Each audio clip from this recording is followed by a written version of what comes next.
बहुत पुराने जमाने की बात है, जब समुंदर के किनारे बसने वाले शहर जफरान की तिजारत दुनिया भर में मशहूर थी। लोग कहते थे कि जफरान में मिट्टी भी बेचो तो सोना बनकर बिकती है। लेकिन उसी शहर के किनारे एक पुरानी हवेली में एक बूढ़ा नक्शा बनाने वाला रहता था, जिसका नाम रहीम था। रहीम ने अपनी पूरी जिंदगी जमीन के नक्शों पर लकीरें खींचते हुए गुजार दी थी, मगर उसके पास एक ऐसा राज था जो किसी कागज पर नहीं उतारा गया था। रहीम के पास एक नौजवान आता था। नाम था इस्कंदर। इस्कंदर तिजारत नहीं करना चाहता था, उसे पुरानी चीजों की खोज थी। वह दौलत का भूखा नहीं था, बल्कि हकीकत का तलबगार था। जब रहीम अपनी आखिरी सांसें ले रहा था, उसने इस्कंदर को अपने पास बुलाया और कहा, बेटा, दुनिया जिसे खजाना समझती है वह सिर्फ धातु है। असली खजाना कोह ए काफ की वादियों के उस पार है, जहां सुल्तान ए आजम का भूला हुआ शहर है। मगर वहां का रास्ता नक्शे से नहीं, निशानियों से मिलता है। रहीम ने हंसते हुए कहा, वहां सिर्फ वही पहुंच सकता है जो 3 निशानियां पहचाने। अगर तुमने गलत निशानी चुनी तो रेगिस्तान तुम्हारी हड्डियों को भी राख बना देगा। पहली निशानी यह थी, वह दरख्त तलाशना जिसकी जड़ आसमान में हो और शाखें जमीन को न छुए। इस्कंदर ने सामान बांधा। उसने अपने साथ जरूरत का पानी, खजूर, एक मजबूत रस्सी और एक खंजर रखा। उसने कोई फालतू बोझ नहीं उठाया, क्योंकि वह जानता था कि लंबा सफर इंसान को हल्का रहने पर मजबूर कर देता है। वह शहर से निकला और उत्तर की तरफ रेगिस्तान ए बियाबान में दाखिल हो गया। हफ्तों तक सफर चलता रहा। रेगिस्तान की गर्मी ऐसी थी जैसे सूरज जमीन से बदला ले रहा हो। इस्कंदर ने कई लोगों को रास्ते में देखा जो प्यास से मर चुके थे, मगर उसने अपना हौसला नहीं तोड़ा।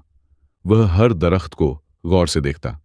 हर खजूर का पेड़, हर झाड़ी, सब वही आम दरख्त थे, जड़ जमीन में, शाखें हवा में। उसे लगा कि शायद बूढ़े रहीम ने मरते वक्त होश खो दिया था और कोई गलत पहेली बता दी। चलते चलते वह एक ऐसी वादी में पहुंचा जहां चट्टानें ऐसी थीं जैसे किसी ने उन्हें तराशा हो। वहां खामोशी थी, ऐसी खामोशी जो कानों में शोर मचाती है। शाम का वक्त था, सूरज ढल रहा था। इस्कंदर थक कर एक ऊंची चट्टान के नीचे बैठ गया। पानी खत्म होने वाला था। तभी उसकी नजर सामने वाली चट्टान की दीवार पर पड़ी। वहां कोई पेड़ नहीं उगा था, लेकिन ढलते हुए सूरज की रोशनी जब पहाड़ की दरारों से होकर गुजरी तो सामने वाली चट्टान पर एक परछाई बनी। वह परछाई बिल्कुल एक दरख्त जैसी थी, मगर सूरज की दिशा की वजह से उस परछाई वाले दरख्त की जड़ ऊपर की तरफ थी और शाखें नीचे की तरफ फैली हुई थीं, जो जमीन को छू नहीं रही थी, बल्कि हवा में लटक रही थी। इस्कंदर समझ गया, यह हकीकी दरख्त नहीं, बल्कि नजर का धोखा और रोशनी का खेल था। रहीम का मतलब था कि चीजों को वैसा मत देखो जैसी वे दिखती हैं। उसने उस परछाई की दिशा पकड़ ली, जहां वह परछाई की सबसे लंबी शाख इशारा कर रही थी। इस्कंदर ने वहां की जमीन खोदी। वहां कोई सोना नहीं मिला, बल्कि एक पुराना झंग लगा हुआ लोहे का छल्ला मिला। जब उसने छल्ला खींचा तो रेत के नीचे छुपी एक सीढ़ी नजर आई जो अंधेरे में नीचे जा रही थी। बिना वक्त गंवाए इस्कंदर ने मशाल जलाई और पहली निशानी पर भरोसा करके जमीन के अंदर उतर गया। यह सफर का पहला हिस्सा था, जहां उसने सीखा कि जो दिखता है वह हमेशा सच नहीं होता। सीढ़ियां उतरने के बाद इस्कंदर एक ठंडी नम गुफा में पहुंचा। बाहर की गर्मी गायब हो गई थी, लेकिन यहां की हवा में एक भारीपन था। रास्ता सीधा नहीं था, बल्कि भूल भुलैया जैसा था। दीवारों पर पुरानी जबान में कुछ लिखा था जिसे पढ़ना मुश्किल था। इस्कंदर चलता रहा। रहीम ने उसे दूसरी निशानी बताई थी, उस मकाम पर रुकना जहां पत्थर पानी पीता हो और प्यासा फिर भी सैर ना हो। कुछ दिनों के सफर के बाद गुफा एक विशाल कमरे में खुली। वहां बीच में एक छोटा सा तालाब था। तालाब का पानी बिल्कुल साफ और शीशे जैसा था। तालाब के बीच में एक काले रंग का चमकदार पत्थर रखा था। इस्कंदर ने देखा कि छत से पानी की बूंदें टपक रही हैं। गौर करने पर उसने एक अजीब मंजर देखा। ऊपर से टपकने वाला पानी सीधा उस काले पत्थर पर गिरता और पत्थर उसे सोख लेता। पत्थर के आसपास पानी का स्तर बढ़ नहीं रहा था। ऐसा लग रहा था जैसे वह पत्थर पानी को निगल रहा है। इस्कंदर को लगा, यही वह जगह है लेकिन यहां रुकना मौत को दावत देना था। उसके पास खाने का सामान खत्म हो चुका था। उसने सोचा, अगर यह पत्थर पानी पी रहा है तो पानी जा कहां रहा है? लोग आमतौर पर खजाना खोजने के लिए पत्थर तोड़ देते, लेकिन इस्कंदर ने जल्दबाजी नहीं की। उसने अपनी मशाल को पत्थर के करीब किया। उसने देखा कि पत्थर के ऊपर बारीक सुराख हैं। यह कोई जादुई पत्थर नहीं था, बल्कि कुदरती निकास या पुराने जमाने की कारीगरी थी। पानी इस पत्थर के जरिए नीचे किसी और जगह जा रहा था।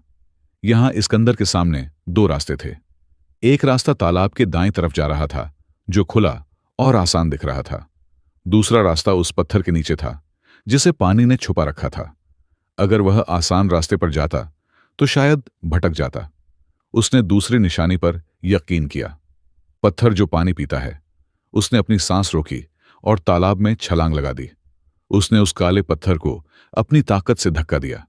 पत्थर भारी था, मगर पानी के अंदर उसका वजन कम महसूस हुआ। जैसे ही पत्थर हिला, पानी तेजी से एक भंवर बनकर नीचे की तरफ खींचने लगा। इस्कंदर भी उस पानी के साथ नीचे खींचता चला गया। अंधेरा छा गया, सांस घुटने लगी। उसे लगा कि उसका सफर यहीं खत्म हो गया, मगर अगले ही पल वह पानी के साथ एक नई जगह पर गिरा।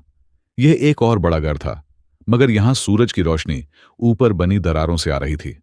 वह जिंदा बच गया था, लेकिन यहां उसने एक और चीज देखी, कुछ इंसानी ढांचे। यह उन लोगों के थे जो पहली निशानी पार कर गए थे, मगर दूसरी निशानी पर धोखा खा गए थे। उन्होंने पत्थर तोड़ने की कोशिश की होगी या आसान रास्ता चुना होगा और भूख प्यास से मर गए होंगे। इस्कंदर ने वहां से आगे बढ़ने का फैसला किया। उसके कपड़े गीले थे, जिस्म थका हुआ था, लेकिन दिमाग चौकन्ना था। उसे पता था कि अब तीसरी और आखिरी निशानी बाकी है। रास्ता अब ऊपर की तरफ जा रहा था, एक पुरानी इमारत की तरफ जो पहाड़ के अंदर ही बनी थी। यहां का माहौल खौफनाक नहीं, बल्कि पुरसुकून था। लेकिन यही सुकून सबसे बड़ा खतरा था, क्योंकि आखिरी निशानी ताकत या अक्ल की नहीं, बल्कि नीयत की थी। रहीम ने तीसरी निशानी के बारे में सिर्फ एक जुमला कहा था, दरवाजा वही खोल पाएगा जो आंखें बंद करके देख सके। इस्कंदर उस पुरानी इमारत के बड़े दरवाजे पर पहुंचा। यह दरवाजा सोने या चांदी का नहीं, बल्कि साधारण लकड़ी और लोहे का बना था, लेकिन इतना मजबूत था कि सदियों से खड़ा था। दरवाजे पर कोई ताला नहीं था, कोई कुंडी नहीं थी, सिर्फ एक अजीब सी तस्वीर बनी थी, एक चेहरा जिसकी आंखें नहीं थीं। इस्कंदर ने धक्का दिया, दरवाजा हिला भी नहीं। उसने दीवारों पर कोई छुपा हुआ तरीका खोजने की कोशिश की, मगर सब बेकार। दिन ढलने लगा था। इस्कंदर की थकान अब उस पर हावी हो रही थी। वह वहीं बैठकर सोचने लगा, आंखें बंद करके देखना, क्या इसका मतलब अंधा होना है? क्या उसे अपनी आंखें खराब करनी होंगी? नहीं, रहीम इतना जालिम नहीं था। इस्कंदर ने सोचा कि शायद यह कोई इशारा है। उसने अपनी आंखें बंद की और वहां के माहौल को महसूस करने लगा। जब आंखें खुली थीं, तो उसे सिर्फ दरवाजा दिख रहा था। जब आंखें बंद की, तो उसने सुनना शुरू किया। हवा की सरसराहट दरवाजे के नीचे से आ रही थी। उसने महसूस किया कि हवा का बहाव दरवाजे की दरारों से अंदर की तरफ जा रहा है। इसका मतलब दरवाजे के उस पार कोई खाली जगह या खाई है। फिर उसने गौर किया। दरवाजे के बीच में एक छोटा सा सुराख था, जो देखने में बनावट लग रहा था, लेकिन हवा वहीं से खींच रही थी। इस्कंदर समझ गया, यह दरवाजा ताकत से नहीं, बल्कि हवा के दबाव और आवाज से खुलेगा। तभी उसे रहीम की एक और बात याद आई, जो उसने मजाक में कही थी, खामोशी कभी कभी सबसे बड़ी चाबी होती है। इस्कंदर ने वहां शोर मचाना शुरू नहीं किया। उसने अपनी आंखें बंद रखीं और अपने कान दरवाजे से लगा दिए। उसने उस बारीक सुराख में एक खास तरीके से फूंक मारी। एक सीधी सीटी जैसी आवाज निकली। दरवाजे के अंदर कल पुर्जों के घूमने की आवाज आई। यह आवाज से खुलने वाला ताला था, पुराने जमाने की कारीगरी। लेकिन दरवाजा पूरा नहीं खुला, सिर्फ एक दराज खुली। इस्कंदर ने देखा कि अंदर घुप अंधेरा है।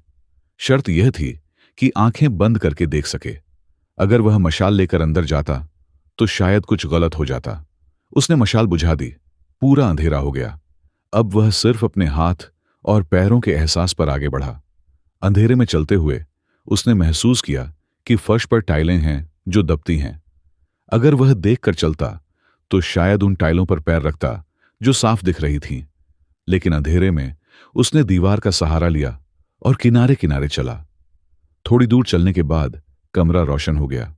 सामने नजारा हैरान करने वाला था। वहां सोने के सिक्के नहीं थे, हीरे जवाहरात के ढेर नहीं थे।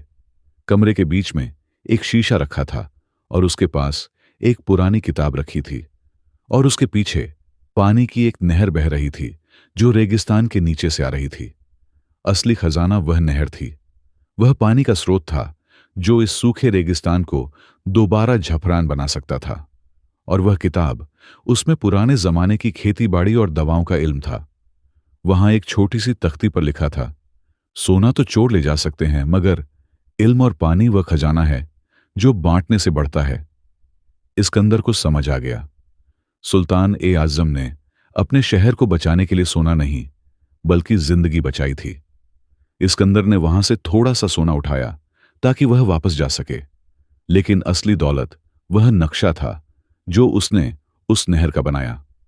जब वह वापस जफरान लौटा तो वह अमीर आदमी बनकर नहीं बल्कि एक रहबर यानी रास्ता दिखाने वाला बनकर लौटा। उसने उस पानी के स्रोत को खोला और रेगिस्तान में फिर से हरियाली आ गई। लोग आज भी कहते हैं कि इस्कंदर को खजाना मिला था, लेकिन कोई नहीं जानता कि खजाना सोना नहीं बल्कि वह समझ थी जिसने एक मरते हुए शहर को जिंदा कर दिया।